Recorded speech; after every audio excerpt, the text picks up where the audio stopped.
on a podcast, and he knows the Sean Payton Saints Denver system very well offensively. And he said when he watches Bo Nix, he sees somebody that just doesn't, he's not seeing it. He's not seeing the stuff that's open. But it's interesting. Everybody's good at spending somebody else's money. But if you were a GM, and this is what GMs go through. I mean, Cleveland sat down in a room and said, Baker's driving us crazy. We know he's talented. We're going to let him go. They probably regret it now. Minnesota, do we keep Sam? We pay him this. We let him go. Minnesota regrets it. So Stefanski's really smart. Kevin O'Connell's really smart. And they let go of Baker Mayfield and Sam Darnold, and now they're Pro Bowl level quarterbacks. The stuff is hard. It's easy when you get somebody on a discount. They're on a rookie contract. Or you're spending somebody else's money. But if I said you're the general manager, and knowing that the minute you pay a quarterback big money, the roster will not look the same.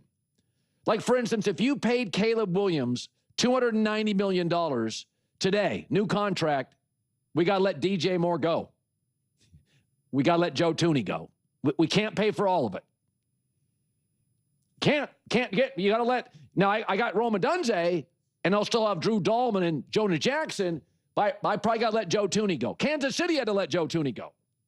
With protecting Mahomes, they had to let him go, guard.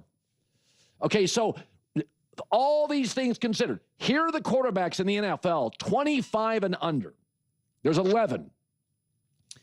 Okay, so if I said you have until the end of the business day today to make a decision, $290, $300 million contract, half of it guaranteed. Who are the three you would take? The easy one is Drake May.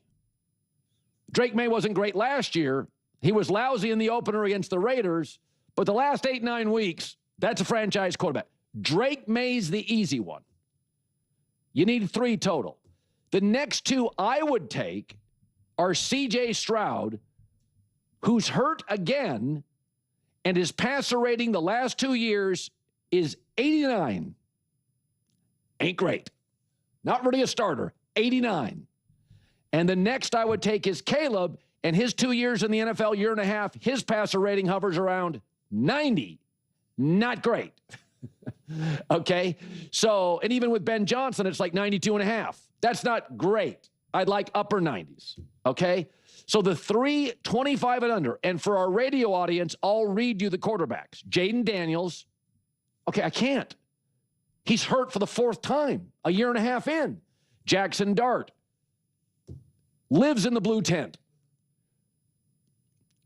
J.J. McCarthy, obvious reasons. Michael Penix Jr., hurt in college, looks really, really disappointing so far. Brock Purdy, small, hurt again. Mac Jones went 33 of 39 last weekend.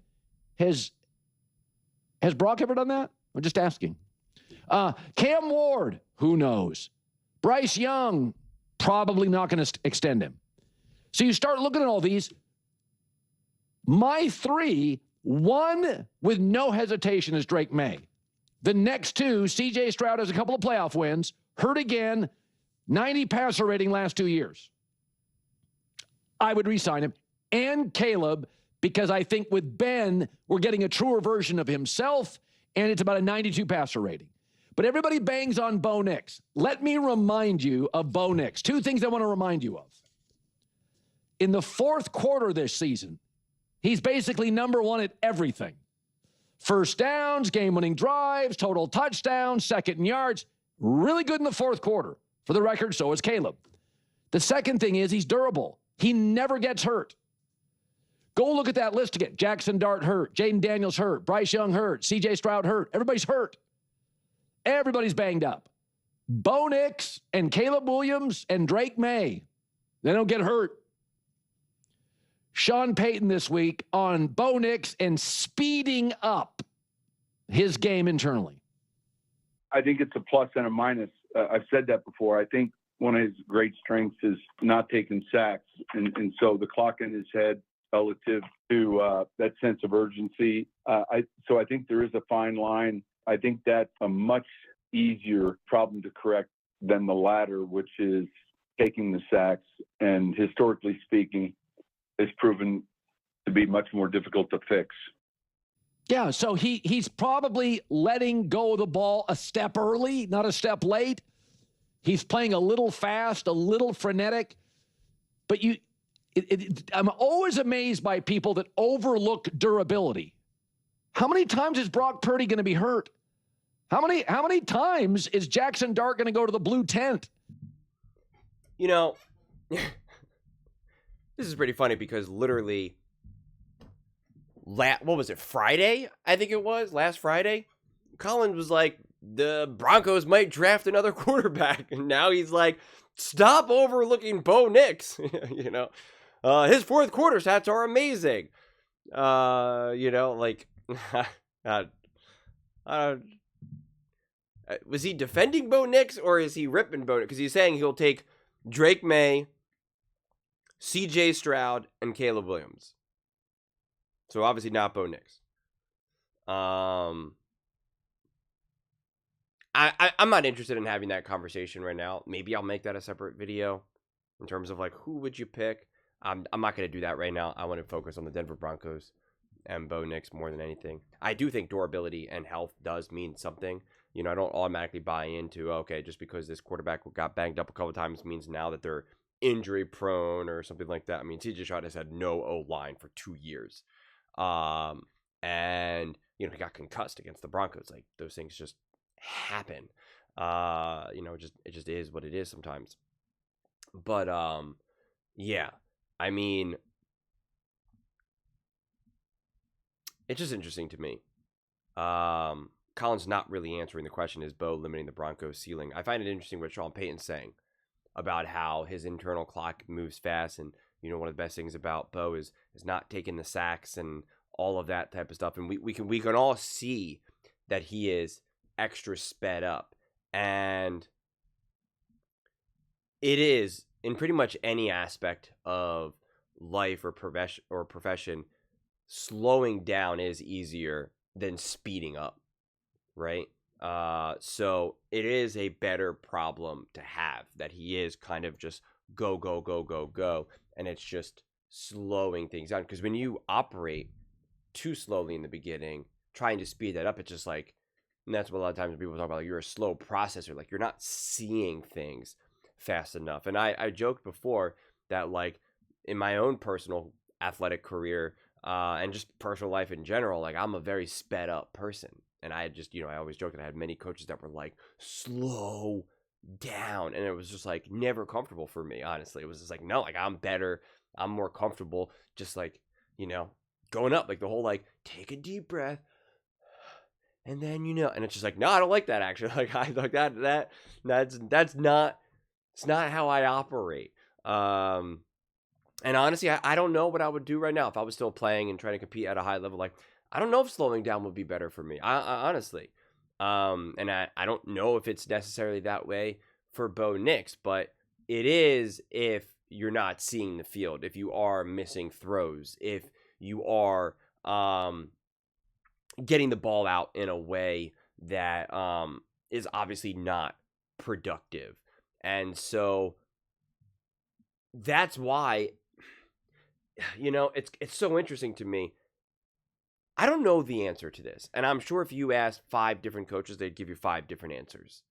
I don't know if the answer right now, at this point of the season, the answer is to try to get Bo to slow down a little bit, to take an extra beat. I don't know. That might be more of like an off-season thing. It might be like, hey, you know what? We got to actually kind of lean in this right now. You like to go quick. You like to go there. I'm going to call plays. I'm going to run plays. I'm going to design plays that operate within that. I also do want you to use your legs more. Since you are ready to go, you see a lane open, just take off. Just take off. Don't take the hits. I don't want you fighting for every single yard. But that lane, and I made that video kind of discussing that before. You see some you know, any type of daylight, just take off. Just go. I don't care. Just go. You see it, rip it, go. Just do it. Even, yeah, maybe you could have made a play. Maybe there could have been like a 30-yard throw, 15-yard throw. It doesn't matter. Just take it. We're leading into that right now, at least. Again, it's not a long-term play. It's not the long-term goal. but it's meeting your quarterback where he's at. And that's a big part of coaching and life in general, meeting them where they're at. You do that in therapy, you do that in medicine, you do that with raising children. Like, you got to meet them where they're at. Do that in relationships. And so that could be the piece. Or the piece is like, no, we got to get this right now. Right space now, not right now. And I don't know. I'd love to be able to ask these coaches, like, what are your thoughts on this? My gut tells me to meet him where he's at right now. Trying to, like, oh, you're going to go up against the Kansas City Chiefs right now in Spags. We're going to need you to slow down a little bit. We're going to need you to do something that's inherently not comfortable for you right now. I don't think that's the play. I don't know. Honestly, I don't know. I lean on just do what makes you feel most comfortable right now. And then it's my job as Sean Payton, the coach, to try to work around that right now in this moment. It's my job how to figure out, okay, this is who you are right now. So let me build around that. Let me build a game plan, a mentality, a play calling. Let me just build around that right now. And I know that this needs to change. This is not our long-term play here, but trying to get you to do something a little bit differently right now at this, it's one thing if it was earlier on in the season. I think, it's kind of interesting because I wonder if Sean Payton was trying to get him to slow down, and that's how we kind of saw him just kind of like get stuck in that one, the play that I had showed you guys where it was like he could have run, but then he decided to make this throw, but like the throw wasn't there. Like the throw was there, but like he couldn't get his feet set. Like it was just this kind of like short-circuiting, like type of moment. And like I could see that being a moment when he's like kind of telling himself, I got to slow down. I got to be more patient. And then like he kind of gets like caught. And that's why I think like you don't want to kind of get caught in the middle in that regard. And I'm not saying that play was that, but like it's an example of what that looks like, whether that was the actual calls or not. And that's why I'm just kind of like, well, just lean into it now. Just lean into what you know. Lean into what ultimately makes you the most comfortable. That is really what my conclusion would be right now. That's what I would push. That's what I would encourage. Trying to get this quarterback to change right now in real time. No. That's something that you're working on in practices off season. That's something that you're drilling. You got the whistle.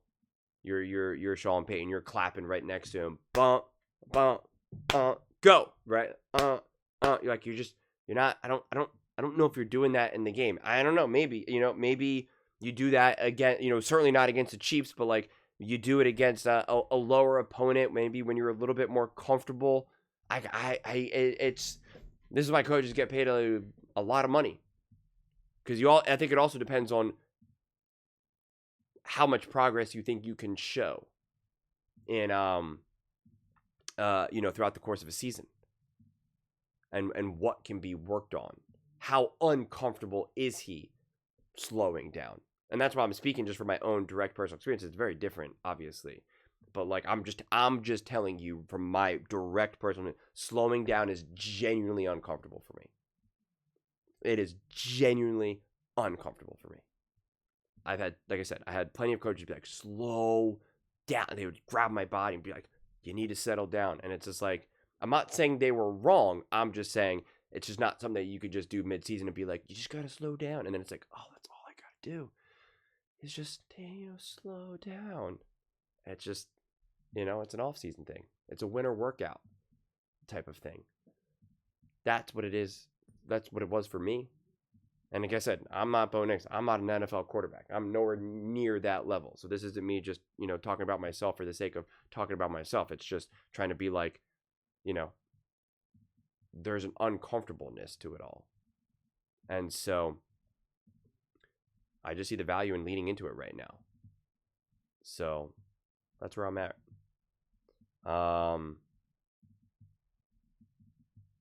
Yeah, I wonder, I'd have to look back. If anyone has any thoughts on this before I try to investigate it further, do you think there's been a fundamental difference in the play calling, the rhythm, the game plans from last season to this season with Bo Nix? Has there been a greater emphasis on one thing or the other? Like I said, I'd have to think about it more and really try to see like what's the fundamental difference between this season and last season. Something that I want to think about a little bit further, but I'm curious if anyone else has kind of any thoughts on that. But let me know your thoughts in the comments below. I read every single comment, so if you agree with me or disagree with me, either way, let's get in some discussions, let's get in some fights, but ultimately, let's just have some fun. And please do consider subscribing. We're building an amazing community here. I absolutely love to see you part of it. I want to build something that we all generally feel connected to. Something that we're really excited to be part of. I think we're well on our way to doing it. Please don't forget to give this video a thumbs up, as it really does help with visibility and the algorithm. Thank you so much. See you next time.